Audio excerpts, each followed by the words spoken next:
आज की AIMC संगठन की अध्यक्षता कर रहे दिल्ली प्रदेश के प्रदेश अध्यक्ष आदरणीय गांधी शर्मा जी, इस मंच का संचालन कर रहे आदरणीय अवधराज नंद जी, जो राष्ट्रीय उपाध्यक्ष हैं, इस मंच पे उपस्थित हैं। इस संगठन के पूर्व अध्यक्ष आदरणीय भंते धमानंद जी महाराज इस मंच पे उपस्थित हैं। आदरणीय रामाशीष शर्मा जी, जो राष्ट्रीय अध्यक्ष हैं, इस मंच पे उपस्थित हैं।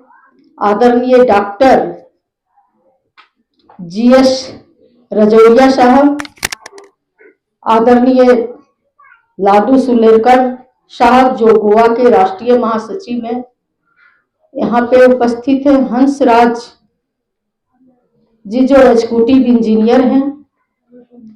आदरणीय सूर्यदेव शास्त्री जी,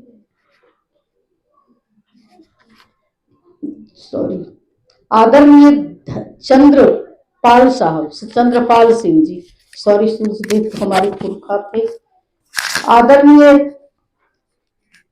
डॉक्टर जय किशन ठाकुर जी, आदरणीय हरद्वारी लाल, मैं नंदवंशी ही कहूं तो ज्यादा अच्छा रहेगा, नंदवंशी। और इस कार्यक्रम में हमारे साथ आई है हमारी बहन आभा ठाकुर जी, जो शिक्षिका है। आदरणीय CP शर्मा साहब, और जिनका मैं नाम नहीं ले पाई, सभी मंचस्थ आदरणीय इस मंच पे उपस्थित हमारे नंदवंशी समाज के महानुभाव, और इस सदन में उपस्थित जो हमसे बड़े हैं, मैं उनका यहीं से चरण छूकर प्रणाम करती हूँ। जो मैं हमसे छोटे हैं, उनका मैं गले लग के यहीं से अभिवादन करती हूँ।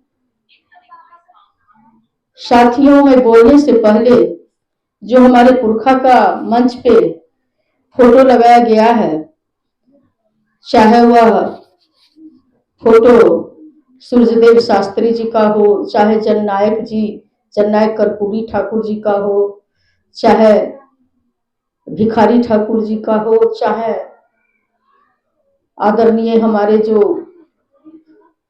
बुद्ध भगवान थे, गौतम बुद्ध थे, जिनको भगवान की उपाधि दी गई, वो हो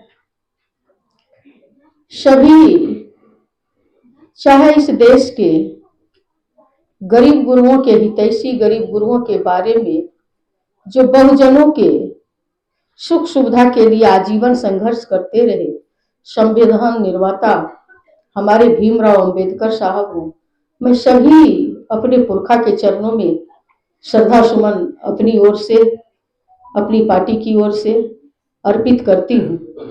साथियों, हमारे जय किशन जी और चंद्रपाल साहब बहुत ढेर सारी बातों को आप लोगों के सामने रखे, और भंते साहब ने जो बौद्ध धर्म के बारे में जो उन्होंने बौद्ध का जो मूल मंत्र है, उस मंत्र के द्वारा जो हम लोगों को समझाने का प्रयास किए, वो काफी अनुकरणीय है। और उसके बाद लगता है कुछ बोलने के लिए बचा ही नहीं है, जितना आप लोगों ने बोले।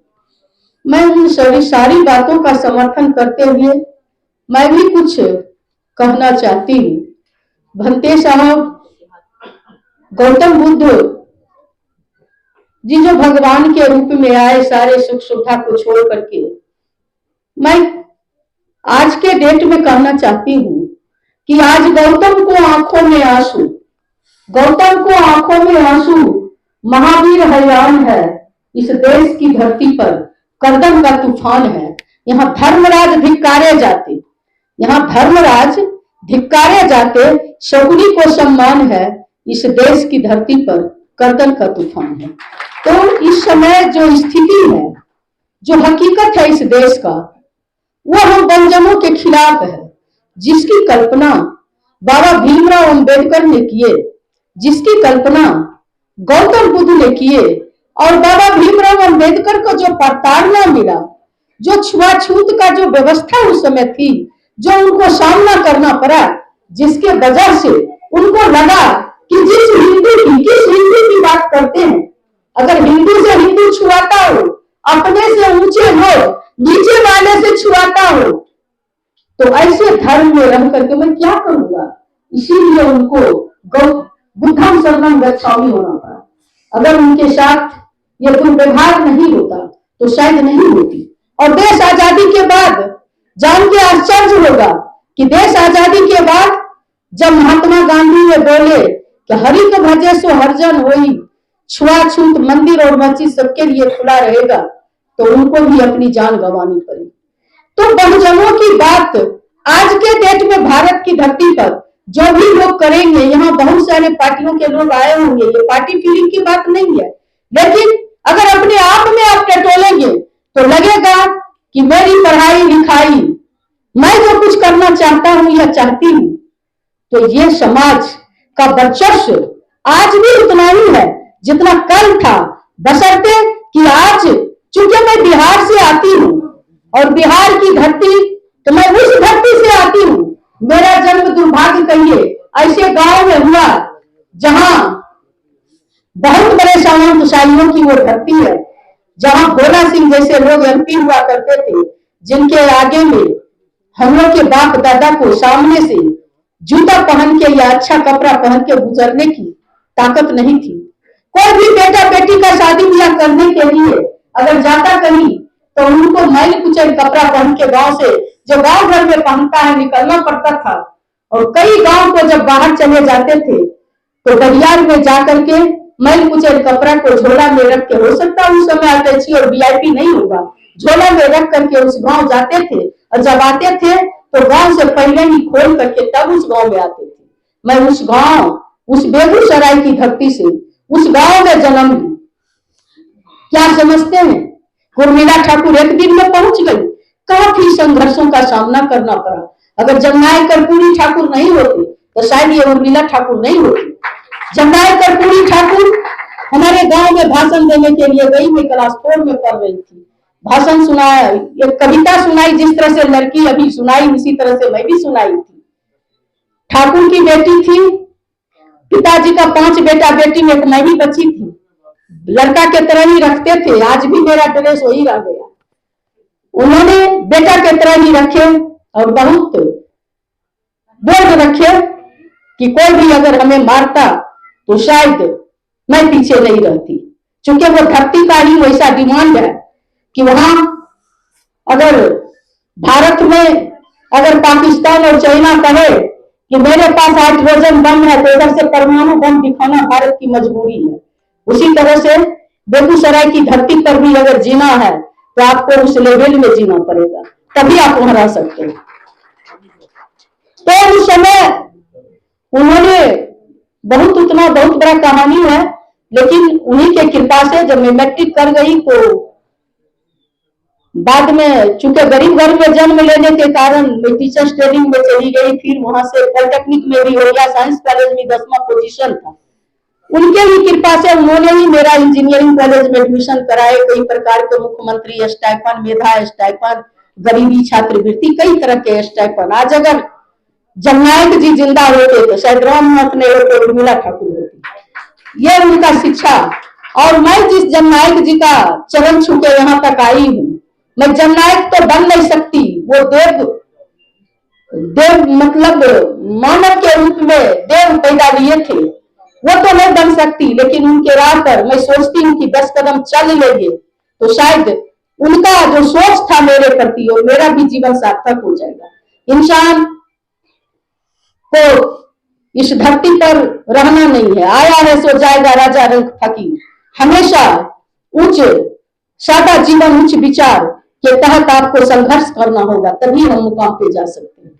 मैं सिर्फ इतना कहना चाहती हूँ कि गौतम बुद्ध कभी हमारे पुरखा जो सम्राट अशोक इस देश का चक्रवर्ती राजा हुए, महापद्मनंद महाराज जी इस देश का चक्रवर्ती राजा हुए, और उन लोगों के द्वारा जो देश और दुनिया में पैगाम दिया गया, चाहे वो चीन हो, चाहे जापान हो, चाहे वह श्रीलंका हो, चाहे बर्मा हो, सभी जगह उन्होंने जो बौद्ध धर्म का प्रचार करवाने का जो काम किए, आज भी जान के आश्चर्य होगा। दूसरे देश का बौद्ध भिक्षु भारत के तरफ पैर करके नहीं सोता है, और वो अगर ईसाई है तो अपने गॉड से प्रे करता है कि मेरा जन्म भारत में दीजिएगा। अगर वह हिंदू है तो भगवान से प्रार्थना करता है मेरा जन्म भारत में दीजिएगा। अगर वह मुस्लिम है तो अल्लाह ताला से गुजारिश करता है कि मेरा जन्म भारत में दीजिएगा, और उससे भी ज्यादा खुश है तो मेरा जन्म बिहार में दीजिएगा, और बहुत ज्यादा अगर पुणात्मा है तो कहता है मेरा जन्म गया में दीजिएगा जहां गौतम बुद्ध को ज्ञान मिला। लेकिन आज हमारे देश का ये हालात है कि जैसे कुछ प्रजाति जो विलुप्त हो गया है जानवरों में, कहता है इसको सेव करके रखो चिड़ियाघर में, इसका प्रजनन शक्ति कैसे बढ़ेगा और संख्या कैसे बढ़ेगा उस दिशा में काम करें।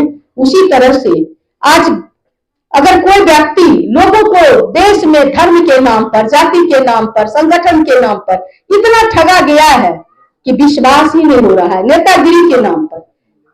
आज से 30 साल 40 साल पहले अगर कोई बड़े बुजुर्ग अगर देखते थे कि किसी नेता का फोटो निकला है तो वो अपने बेटा और बेटी को कहते थे कि इसको संभाल के रखो, सुभाष चंद्र बोस का फोटो निकला है। लेकिन आज अगर किसी नेता का फोटो निकलता है तो चाय पीने वाला भी उसके मुंह पर कप मारता है कि देश को बर्बाद कर दिया। ये सच्चाई है, ये हकीकत है, ये घटता हुआ जो क्रेज है। ये कहा गया कि इसको कोई काम धंधा नहीं है, ये नेतागिरी करता है। मैं चंद्रपाल जी से कहना चाहती हूँ कि चंद्रपाल साहब पॉलिटिक्स या तो बहुत अमीर आदमी कर सकता है या बहुत भिखारी कर सकता है, जिसे दुनिया से कोई लेना देना नहीं है, फकीर है, कबरा खराब बाजार में ले लू काठी हाथ, अपना घर उजाड़िए तो चलिए कबरा के साथ। तो ऐसे लोग राजनीति कर सकते हैं। हमारे जैसे आदमी, एक गरीब बाप का बेटी, एक 5 किलो अनाज पर गांव में घूमकर दाढ़ी बनाने वाला का बेटी अगर बोलती हो कि मैं राजनीति करती हूँ तो इससे बड़ा झूठ कुछ हो ही नहीं सकता। यह सबसे बड़ा झूठ है। राजनीति काफी कठिन काम है लेकिन असंभव नहीं है। मैं कभी भी अपने आप को नहीं समझी कि मेरा जन्म एक औरत में हुआ है। मैं अपने आप को कभी नहीं समझी मेरा जन्म गरीब घर में हुआ। मैं अपने आप को कभी नहीं समझी कि मैं सामंतवादियों के सामने खड़ी हूँ। मुझे लगा कि अगर सामंतवादी मेरे सामने खड़ा है तो मैं सामंतवादी हूँ मुकाबला करने के लिए। अपने आप के मनोबल को जब तक आप ऊंचा नहीं करेंगे, जब तक आप अपने आप को समझेंगे कि मैं सबसे कमजोर हूं, तो आप महाकमजोर हो जाएंगे। यह मैं अपनी अनुभव बताती हूँ और अपनी अनुभव में अपने पिता की अनुभव बताती हूँ। मेरे पिताजी जब मैं पढ़ती थी तो मेरे पिताजी कहते थे कि बेटी और बेटा दोनों का इज्जत बराबर है। अगर तुम्हें कोई तुम्हारे इतना बड़ा लड़का, तुम यूनिवर्सिटी में अगर घूमती हो और तुम्हारे इतना बड़ा लड़का अगर तुमको कुछ कहता है, कुछ बोल देता है, जैसे है कि चलते रहे कि फत्तियां कस दे, तो तुम उसी जगह उसे उठा के बाजार को उसका कलेजा तोड़ के आना उसी जगह। तो हम बोलते थे मैं तो लड़की हूं, वो भी हमको पटकेगा। बोले कोई बात नहीं। तो ये मनोबल अपने बेटा और बेटी को देना पड़ेगा आपको, और माँ बाप से ज्यादा, बेटा बेटी से ज्यादा आपको खुद सक्रिय होना पड़ेगा। जैसा मेरे माँ बाप ने हुआ, उन्होंने कभी अपने मनोबल को छोटा नहीं। उस गांव का पहला व्यक्ति है जिन्होंने अपने बेटी को स्कूल भेजने का हिम्मत किया। और सारे लोग, चंद्रपाल साहब को मैं बीच में भटक गई, कह रही थी कि अगर नेतागिरी लोग करे तो इसको कोई काम धंधा नहीं है। अगर वो बन जाए तो जिसका आप कोई नहीं लगेंगे वो उससे भी लग जाएंगे। यही दुनिया का हकीकत है, ये सच्चाई है। जननायक जी को जितना प्रताड़ित होना पड़ा, शायद हमें नहीं लगता है कि किसी नेता को उतनी प्रताड़ना झेलना पड़ा। जननायक जी ने बाबा भीमराव अम्बेडकर के बनाए हुए संविधान को उन्होंने जब लागू करने का काम किए, इस बिहार, आप नीति आयोग को जब रिपोर्ट देखेंगे तो हर क्षेत्र में बिहार सबसे नीचे पायदान पे खड़ी मिलेगी आपको। और जब उन्होंने गरीब गुरबा लोगों को ऊंचा उठाने के लिए बाबा भीमराव अम्बेडकर के बनाए हुए संविधान को जब लागू किए तो कितना गाली जननायक को सुनना पड़ा। लोग कहता था, वो सामंतवादी जो शोषण किया था समाज का, वो कहता था कि कर्पूरी कर्पूरा छोड़ गद्दी धर अस्तूरा। ये आरक्षण कहां से आई? जंत्र का गाली देता था। माँ की गोद सुनी है, कर्पूरी ठाकुर खूनी है।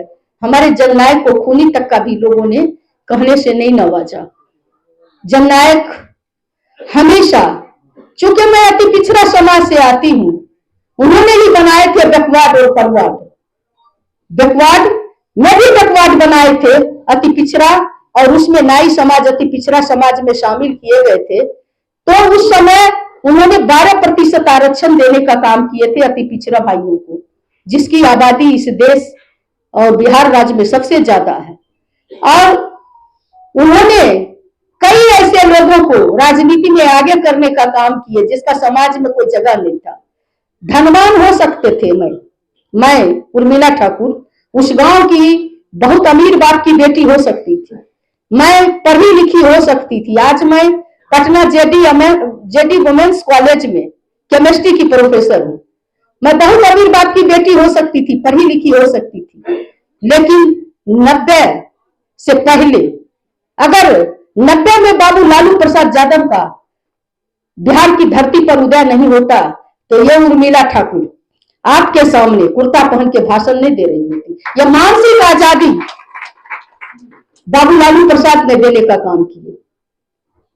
मैं पढ़ी लिखी हो सकती थी समाज का, लेकिन कुर्सी पर बैठने का हिम्मत अगर लालू प्रसाद यादव नहीं होते तो मेरे अंदर नहीं आता। बाबू लालू प्रसाद यादव ने उस 12% आरक्षण को 14% आरक्षण किए। और जब उस राज्य की पहली महिला मुख्यमंत्री राजमाता राबड़ी देवी जी जब मुख्यमंत्री बनी तो उस 14% आरक्षण को 18% किए। और उससे भी बढ़ करके जब तेजस्वी यादव जी को मौका मिला तो उन्होंने कहा जिसकी जितनी आबादी उसकी उतनी जिसकी जितनी भागीदारी उसकी उतनी हम देंगे हिस्सेदारी, और उन्होंने 25% किया। माननीय नीतीश कुमार जी जो बिहार के मुख्यमंत्री हैं, उन्होंने कई जातियों को, जो समाज में मैं विरोध नहीं करती, सामर्थ्य हैं, जो अति पिछड़ा का भी हक खाने के लिए काफी है, पहले से धन से, बल से, आर्थिक रूप से, शैक्षणिक रूप से, राजनीतिक रूप से सबल हैं, उनको शामिल कर दिए।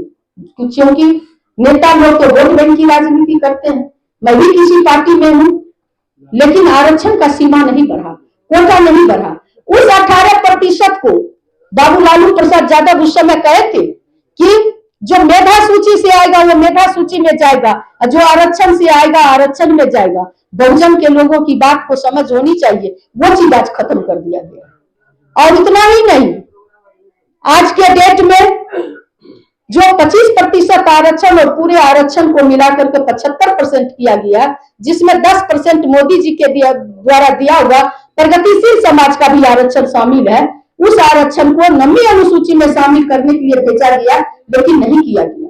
पूरे देश में जातिगत जनगणना होनी चाहिए ताकि पता चले कि किन लोगों को, जो 1931 में जातिगत जनगणना हुआ और उसी के आधार पर आज भी बजट बन रही है, लाभुक तक नहीं पहुंच रहा है जब तक आप जानेंगे नहीं कि इस देश का 20 करोड़ लोग कौन ऐसा है, 20 लाख लोग कौन ऐसा है जो रोड किनारे बिना छत के सोया हुआ है।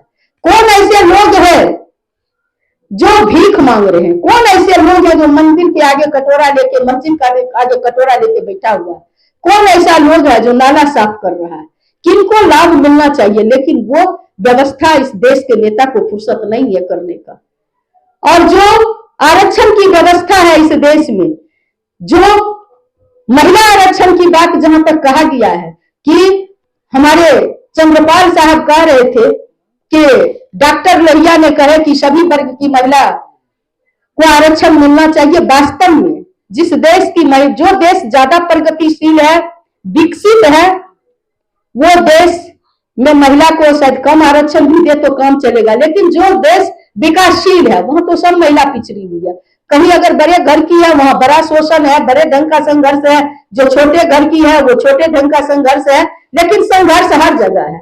लेकिन आज के डेट में जो महिला आरक्षण बिल, मैं आलोचना नहीं करती, लेकिन चूंकि मैं एक महिला हूं और बहुजन समाज की एक बेटी होने के नाते मैं मांग तो कर सकती हूँ कि आपने जो आरक्षण देने का जो बात की है वो आरक्षण शायद 2029 के भी चुनाव में पार्लियामेंट में मिलेगा कि मिलेगा। हमें तो लगता है 2039 के भी पार्लियामेंट चुनाव में शायद नहीं मिले। लेकिन उस आरक्षण से, जिस आरक्षण में यह तय किया गया नहीं हो कि SC/ST की महिला को कितना मिलेगा, पिछड़ा वर्ग की महिला को कितना मिलेगा और सामान्य वर्ग अल्पसंख्यक महिला को कितना मिलेगा और सामान्य वर्ग की महिला को कितना मिलेगा, अगर आपने ऐसा तय नहीं किया है तो मैं इस देश के प्रधानमंत्री से मैं मांग करना चाहती हूँ कि माननीय महोदय, आपने अगर ऐसा आरक्षण तय नहीं किया है तो उस आरक्षण के तहत बिरला, टाटा, डालमिया, बजाज, मोदी, गोयनका और अडानी अंबानी की बहू बेटी जाएगी। उस आरक्षण के तहत हेमा मालिनी, कंगना रनौत और नीता अंबानी जैसे लोग जाएगी। दाढ़ी बनाने वाली उर्मिला ठाकुर जैसे लोग नहीं पहुंचेगी। इसलिए बाबा भीमराव अम्बेडकर ने जो आरक्षण दिए, उस आरक्षण का जो कल्पना किए, वो आरक्षण चंद्रपाल साहब हम लोग से कोसों दूर है। जिस समाज से मैं आती हूँ उस समाज की बेटी के लिए शायद वो आरक्षण नहीं है। मैं उस आरक्षण का विरोध करती हूँ।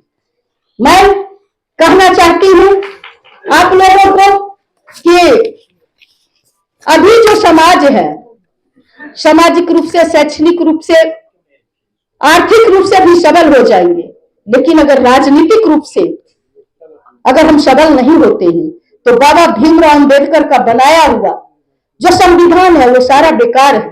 वो किताब लिए रहते हैं और ऐसे करके दिखा रहे हैं, एक हाथ से किताब है, दूसरे हाथ से वो दिखा रहे हैं कि भाइयों, देशवासियों, बहुजन के लोगों, पढ़ो लिखो, संगठित हो और संघर्ष करो और उस सदन में जाओ जहां मां के पेट में पलने वाले बच्चों की तकदीर लिखी जाती है। जब तक हमारे लोग उस लोकसभा में, उस राज्यसभा में, उस विधानसभा में, विधान परिषद में अगर नहीं पहुंचेंगे तब तक हमारे लिए वो कानून नहीं है।